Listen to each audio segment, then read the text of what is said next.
To prepare lavash, it's usually you kind of make it with anything. They say any type of flour will work. In old times, they would use flour from corn, usually.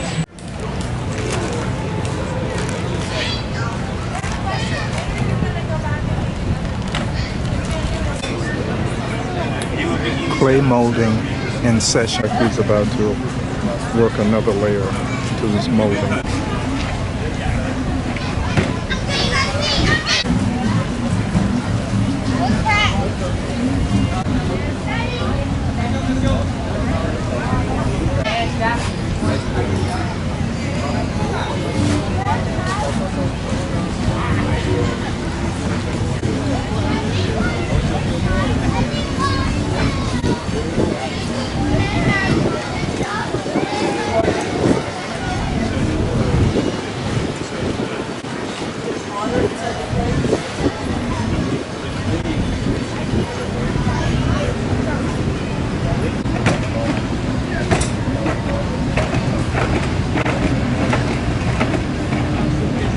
And the process continues.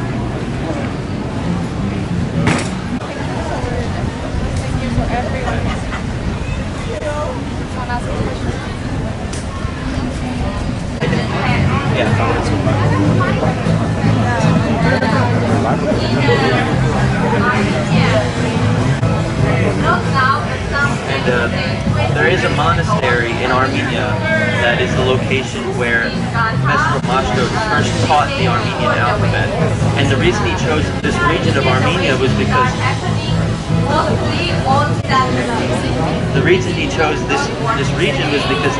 you can see carved all of the Armenian letters. And he said, I want the letters to be on the ceiling, so when the students look up to God to say, why am I doing this? They're looking at his letters again, and they can't get away from seeing this alphabet. They're still learning.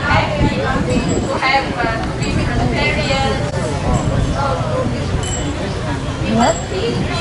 Evidence is there of any contact with other cities? So Armenia is located on a crossroads of the Silk Road. So a lot of the Silk Road on its way to the Mediterranean Sea. So there is some architectural evidence of buildings called caravanserai. So those areas were places where people would rest and trade and continue along the Silk Road. There's a few left. There's one in Armenia that is one of the best preserved caravanserai in the world called Orbelian Caravanserai, and there's remnants of a few others as well. But it's definitely a crossroads of the Silk Road. The ancient city of Ani was the capital of Armenia over 1,500 years ago, and that was a major city where a lot of Silk Road travelers would go to. It is currently located in eastern Turkey now. The borders have changed, unfortunately. It was known as the city of 1,000 churches, because there were that many churches in the city. Animals, there's things in like certain pagan aspects to the religion, and that's how they got Armenians to switch over by still, including a few paganism things in their new Christianity. So, well, everyone does it, but for them, they decided, let's get people to do it quicker. So you can still do those pagan things a little bit, but we're going to call it Christianity and add the Christian stuff. Why did they go for him? Well, so there is a story, and it's a story of a king, a sick king, and what happened was Gregory the Illuminator was going through the region, and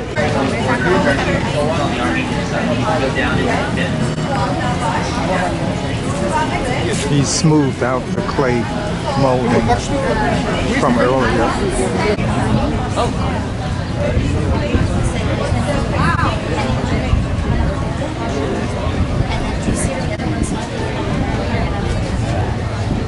Looks like he's using some type of metal sander. Actually, it looks like wood.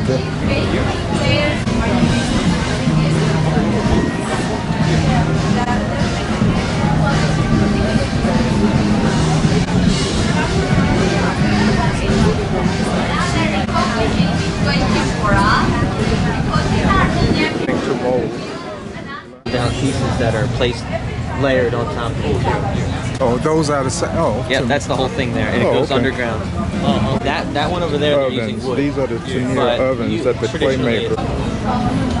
And then they got the hole there, which is for air. So this drawing here is So easy most to of see. these So this is pieces it, are and the ground is underground. here, and then the air hole. This is just for air. This is the air hole, just for air, he says. It's buried. Uh-huh. When it's buried, it's not dangerous because that would be really hot. So when they haven't buried it Right. and they have it actually above the ground like this, then they have to put insulation around it to be Right. safe. Because if you touch it, you get burned. So that's why they've built around it to What are block the heat. What are they cooking? I mean, as far as firing it up with coals, wood. They so- use manure. Oh, okay. Yes. Manure. Okay. It's a step.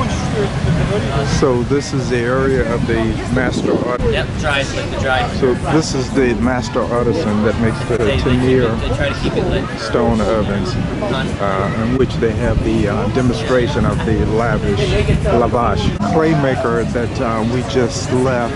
This is the lavash bread and the stone oven that is used to prepare that.